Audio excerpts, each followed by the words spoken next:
Thanks for tuning in, and welcome to the Good Earth's weekly radio show, Another Day of Living, where the conversations are all about eating well, living well, and feeling good. And now, here's your host, Alex Litwack.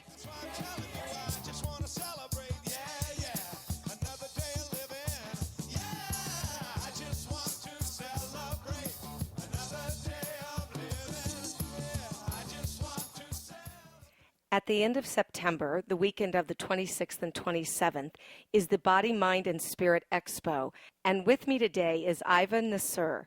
She is one of the keynote speakers. She is a mentor, a speaker, and the author of a new book called From Rifles to Roses. Welcome, Iva. Thank you, Alex. It's so good to be here. You have had such an interesting life, starting in a world far away in the Middle East with a family of international background and numerous spiritual threads. So let's start at the beginning and tell me about your life growing up.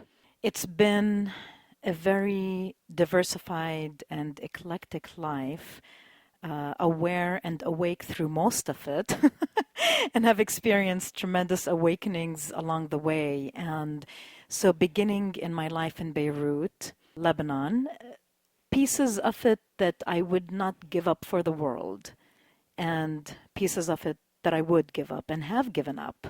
And that's part of the reason that I've shared my story in this book that just recently came out. It's quite the journey. It's a journey that I hope also reflects questions and familiar questions for others as well, because what was my war growing up in a war-stricken country could easily be someone else's challenge inside the home.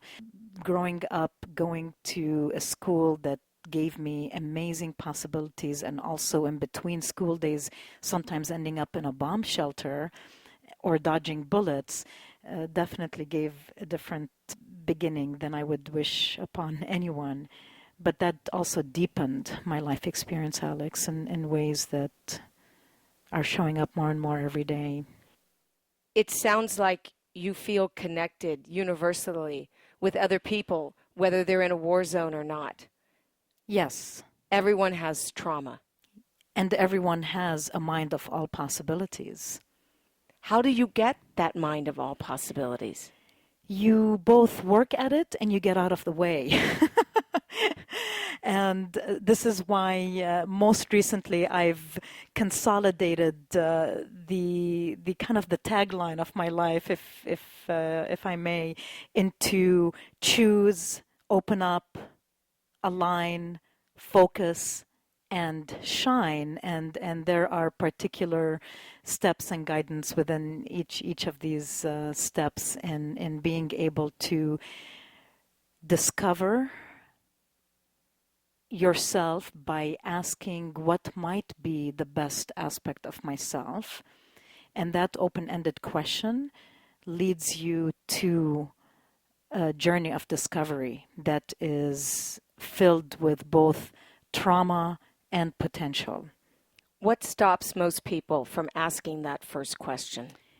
Belief in themselves that they can do it. And a lot of times I've noticed that a lot of people are a lot more creative than they realize they are. So knowing that we are all artists within whatever journey we have is a huge part of it. So if you're willing to take the leap into pretending that you are, then that's the biggest first step. You're someone who's been pretending since childhood. When I was reading your book and you talked about being Mowgli and dreaming, you seem to have opened yourself up to possibilities since the time that you were a little girl. How much of it did I open up myself to? I'm not sure.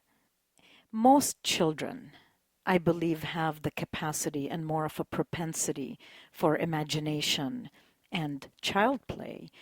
So yes, I guess we are born with this capacity, but I also know that I've always been surrounded by universal beings and also grew up in the fold of a very loving family that nurtured me and allowed me to explore my imagination. So yes, I had the support for it in many ways.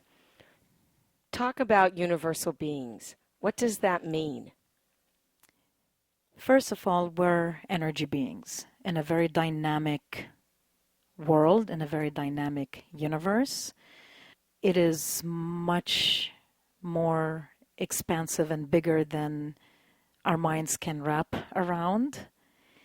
By virtue of us being energy beings in a dynamic universe, we have presence with us. Whether it's a projection of who we are, extensions of the best and worst of us, or whether they are loved ones in spirit and angels and guides, or manifestations of a belief system that creates archetypes and that kind of support systems. Does everyone have universal beings around them? Absolutely. Can you see them? You can, but you don't have to. How do you know they're there? You allow the presence to give you insight and comfort. Some people have different abilities that they actually can see and feel a presence. Even if you just go through a logical process of the mind and knowing we are not alone, how can we be? How can you and I be sitting in a room together and not feel that there is more than just us, right? So belief, expectation, and knowing in different varieties. Some people find things that are mystical, exciting, and inviting, and fun. I think there's a lot of people out there who find things mystical as scary and maybe just a little too woo-woo for them to wrap their head around. How do you help someone make that shift? First of all, by reminding them and giving them the choice that they don't have to. It's not a requirement to choose a life filled with values that are meaningful is enough. And then if we bring in a true sense of coexistence and collaboration, then we start stretching that value system into a collaboration that often goes into that mystical and metaphysical, because life just happens. And things happen that are truly beyond our common experience or our common conditioned mind or the dogma of our belief system, no matter who we are. Even those of us tricky ones in a more progressive movement, so to speak, and all faith, non-denominational, still end up subscribing to a religion of sorts. We all have parameters. In reading your book, you mentioned over and over different dreams that you had in different situations, dreams that happened before you made a transition, dreams that related to one of your parents' health.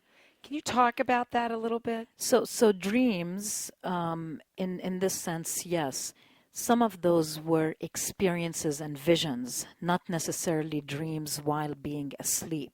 So a dream state being an aspect of myself and my experience and my mind that seemed to be bringing information from an invisible source and not necessarily through an active research, right? So yes, my life has been filled with dreams both while I slept and also things that have awakened me from sleep that were between realms, so to speak.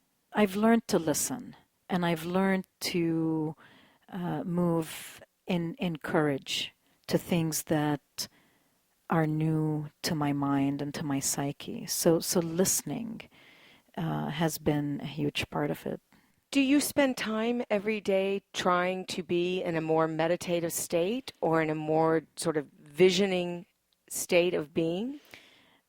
That would be ideal, to be very structured with a practice every day. And a lot of it has become infused in my lifestyle and in my way of living. And that's the purpose, isn't it, of practicing meditation, is to become it, whatever it is that you're aiming for. So I've definitely experienced maturation over time. So I have arrived to a certain point that is satisfying, but there's always more. Who do you call on when you're struggling with something? Who are your divine beings? All varieties. All varieties. For example, many times I have taken it upon myself to be accountable to myself. So I don't have to necessarily call on something outside of me, knowing that that which is outside of me is also within me. So it becomes a choice to intercept my own mind. If I have a feeling or an emotion or a trigger that is not the best of myself, or I know is a little bit of a trap in my mind, I usually just choose to transmute my thought. Then I also connect with trees and natures. I call upon my totem animals, but I also speak directly to forces like angels and what I have defined as God or the mind of all possibilities. Loved ones in spirit show up and I call upon them. And also, my connection, for example, with you, Alex, I can call upon you without picking up the phone and calling you or texting you or emailing you. There's that true sense of community that we're all in it together. You talk about miracles in your book. Can you give me an example of a miracle that you've witnessed in your life? Oh, there are so many. I have to choose. You might have, I don't know if you were at my book launch event or not, but I shared my amazing experience with the dolphins in Hawaii. That one is a classic example that comes to mind because I'm still living it and I'm still sorting it out at some level. So much more happened in that experience than I've been able to testify. I was in the waters of Hawaii, off of the shores of Kihei, and I was transported by a pod of dolphins unexpectedly into the middle of the ocean with no shoreline or no landmark in sight. And I had one of those phenomenal moments, this pure invitation to make a choice in less than 3 seconds, whether to go into complete trust or fear. And that advanced me and my mind to a level of awareness of the power of choice, the power of trust, and the knowing that I was supported and guided by things that were way beyond me, including the dolphins themselves, because I'm sure they didn't abandon me, but they left me to sort it out because they knew I could. What a cool experience. It really, but there have been multiple experiences, and really this is why I wrote this book, is to share phenomenal moments that some might be a little further out of reach, but most of them are within our reach, and we can do it, and we all have the capacity to create minds that manifest in this way. You mentioned a phrase in your book called celestial telegrams. Can you talk about that a little bit? Yes, I actually almost brought it up a minute ago in one of your questions when I said you and I can commune with each other even if we don't pick up the phone to call each other. So a lot of times celestial telegrams, they're beautiful, by the way. One of the easiest tools, even if you don't know exactly how they work, that you must try. So let's say I can't reach you, not just because you're busy and can't get to the phone, but let's say we have a little bit of tension between us over something, or we're both a little too tired, too much in our ego, and the best approach is not to use words in that given moment. So what I do is I send a telegram. I send a telegram to my council, let's call it, my celestial presence, and I ask them to deliver it to your council in whatever way you are meant and able to receive it, whether it ends up in a book falling in your lap, you driving and seeing 3 billboards in a row that give you a similar message, whether you just all of a sudden are inspired to pick up the phone and call me, in whatever way it is meant to show up in pure support to you, not based on my expectation, but what is best for you, that telegram gets delivered. Does this make sense to you? Well, it's not exactly Western Union. Well, you don't have to pay for it. That's for true. sure. That's true. Celestial telegrams are free. It sounds like a love message. It is. It's a request. It's a message. It's a prayer. It's a yearning that channels through love. The person sending it has to be willing to let go of their own ego, right? Yes, yes. And it's a good practice, even if you're not convinced that you're ready to let go of your ego. Just the analytical practice of sending a note like that begins a beautiful journey of letting go and getting out of the way. Every day is Valentine's Day. Every day is Valentine's Day. Every day Santa Claus is arriving with gifts. Every day Mowgli and his friends are here to play with us. Yes. What about channeling? That's something that you do. When you work with people, you channel. Can you explain what that is? Everything we've talked about so far today somehow relates to that. And especially when I made a comment about listening earlier. It's the science and art of communication in the most heartfelt and open way possible. We all do it.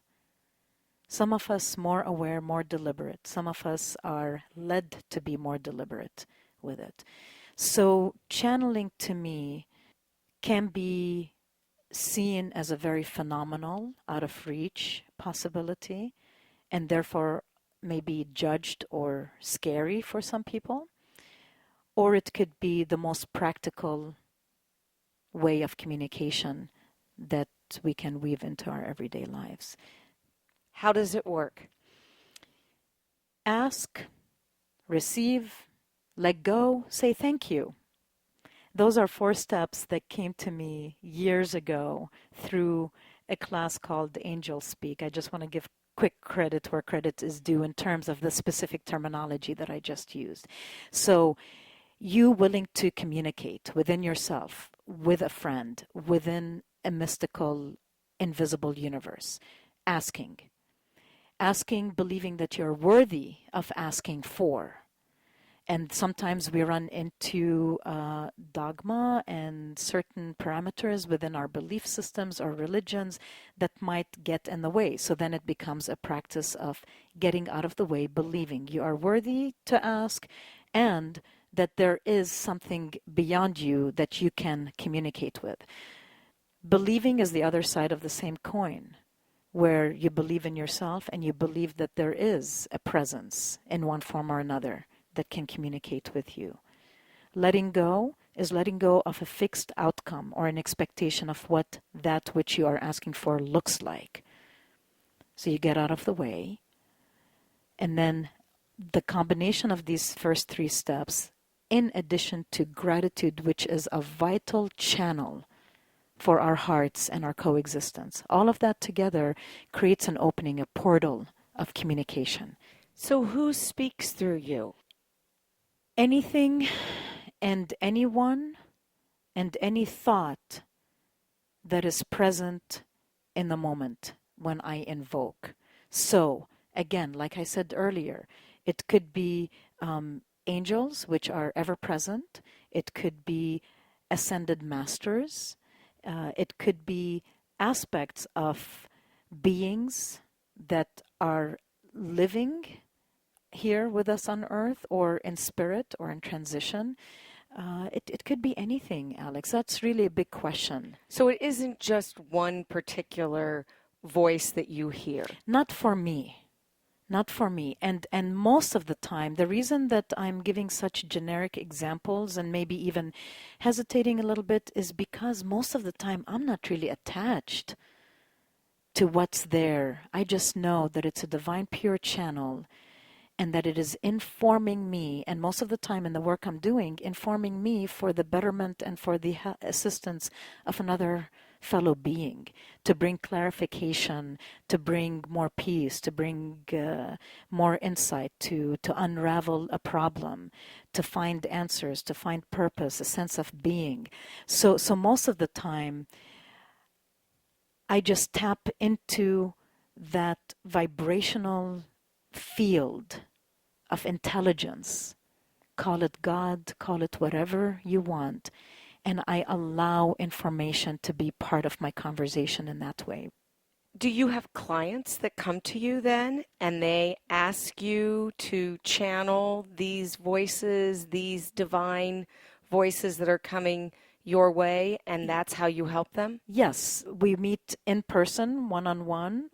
A lot of times it's over the phone for convenience, especially when a client is in Australia and I'm in Indianapolis. So yes, there is a one-on-one, and also through group formats, classes. Someone would come to me with a request, knowing what I do.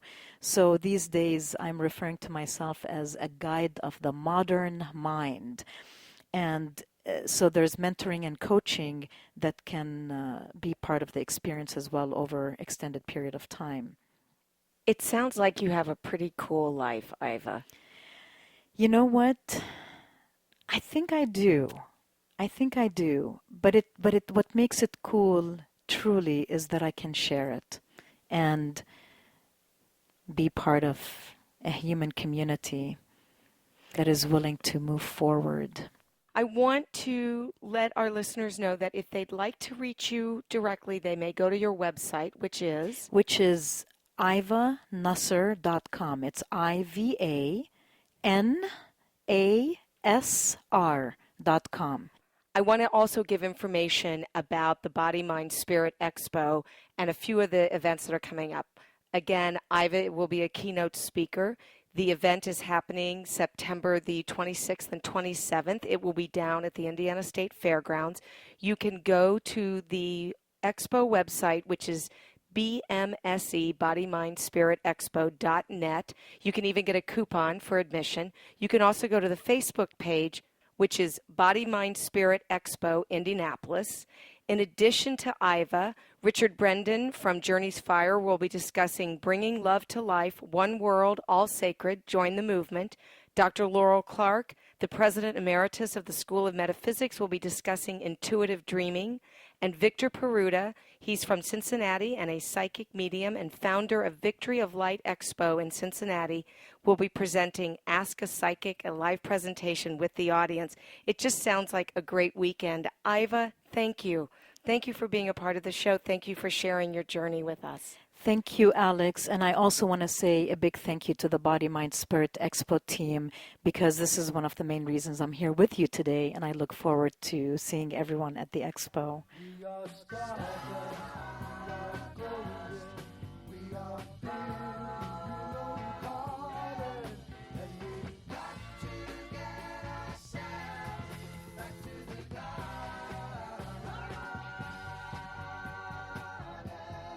It's the Good Earth's 45th year of providing the widest variety of organic foods, high-quality supplements, toxin-free body care products, therapeutic herbs, cooking spices, herbal teas, healthy shoes, and so much more. We've got over 20,000 items packed into the liveliest house in Broad Ripple. Our knowledgeable staff is here to help you find just what you need to be the healthiest person on your block.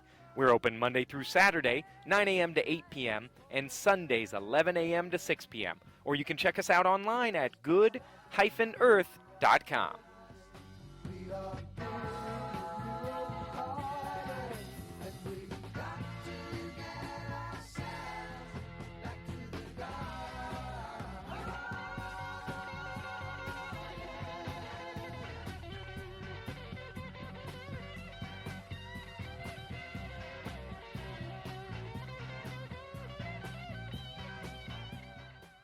And now a little commentary from Ed Wank. Well, the early warning signs of fall have arrived.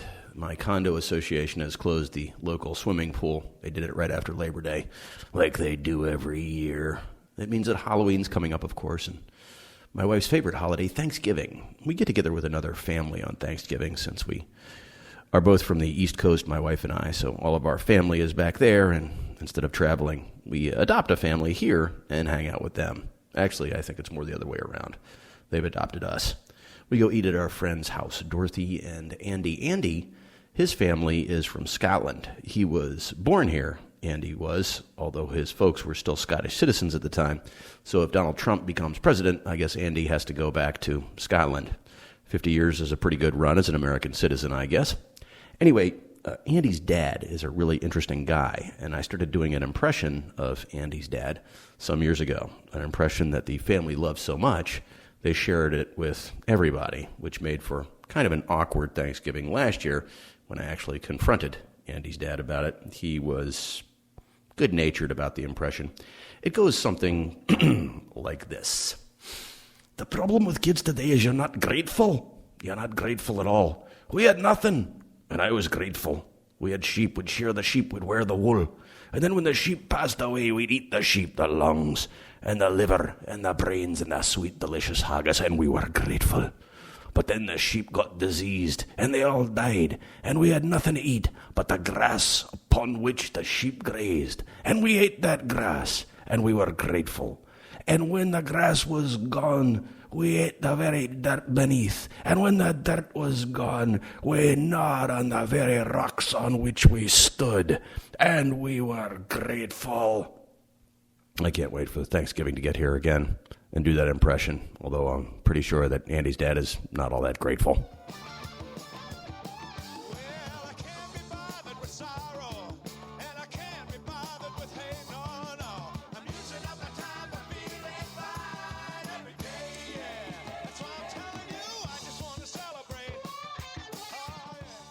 That's our show. Join Bob and Rudy next week for a special anniversary edition of Another Day of Music. And don't forget that all of our past shows are archived at anotherdayofliving.com. Thanks so much for tuning in. This is Alex Litwack. Have a great week. The happiest half hour of your day has been brought to you by the Good Earth Natural Food Company, keeping Indy healthy since 1971.